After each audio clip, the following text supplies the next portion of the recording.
Perceba a importância do destino da sua alma. Meu irmão, você só vai conseguir olhar para o pecado e dizer não, se quando você estiver diante dele, você se lembrar ou perceber a importância do destino da sua alma.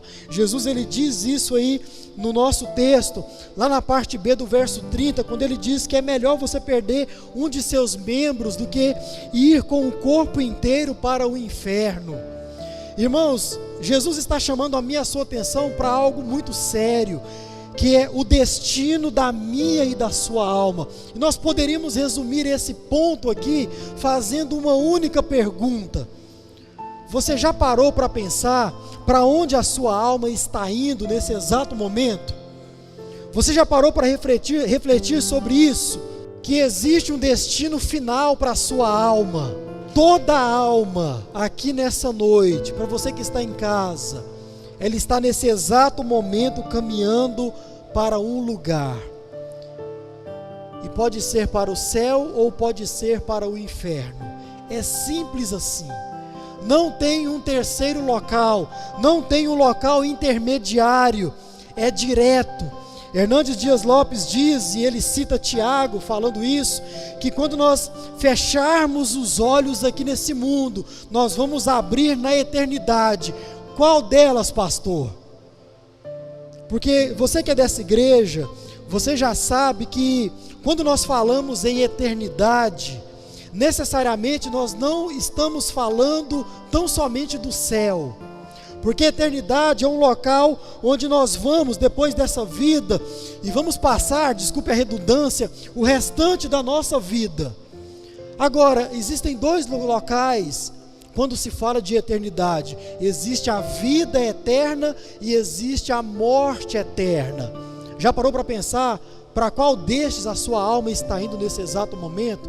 Para você que está aqui e não entregou a sua vida a Jesus, você precisa pensar nisso, porque existem muitas pessoas aqui agora que nunca pensaram nisso. Tão somente vivem as suas vidas aqui nesse mundo, como que se existisse somente esse mundo, essa vida para se viver. Não pensam na eternidade. E Paulo já disse na palavra de Deus: se eu espero tão somente para esta vida, eu sou o mais miserável de todos os homens. Se eu olho para tudo, especialmente se eu espero em Cristo somente para esta vida, diz uma outra tradução, eu sou o mais digno de pena. Irmãos, Jesus aqui mostrando e falando sobre o inferno, do corpo ir para o inferno, ele quer chamar a minha e a sua atenção para isso. E quando você que é crente pensa na eternidade, irmãos, não tem como a gente olhar para onde nós vamos, para o céu, nos encontrar face a face com o Deus vivo e verdadeiro, reinar juntamente com Cristo na sua glória. Não tem como a gente imaginar tudo isso e ainda assim insistir em viver uma vida pecaminosa aqui nessa terra. Não tem como. Quando você estiver diante do pecado, o fato de você perceber para onde a sua alma está indo deve trazer um ânimo a você, ânimo. E você então vai chegar diante do pecado e dizer o seguinte: espera, não é isso que o Senhor quer da minha vida. O Senhor Jesus, ele pagou um preço e eu não vou trocar a minha vida eterna por um prazerzinho momentâneo. Irmãos, é isso que pensar na eternidade gera em mim e em você. Pensar na vida eterna deve gerar nos nossos corações santidade. Pensar na vida eterna deve gerar no meu e no seu coração um desejo imenso de mortificar a carne, mortificar o pecado, dizer não ao pecado.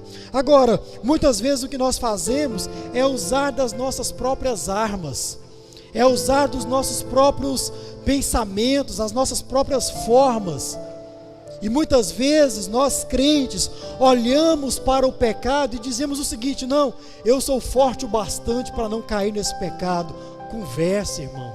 Se você não olhar para a palavra de Deus e perceber que ela diz que você precisa se lembrar do reino dos céus, da vida eterna, você não vai conseguir dizer não ao pecado.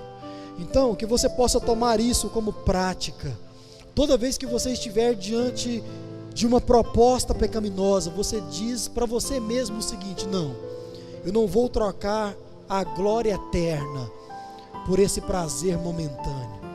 E você tem a capacidade de falar o seguinte: esse prazer ele vai passar, tanto se eu disser sim ao pecado, e também se eu disser não, vai passar.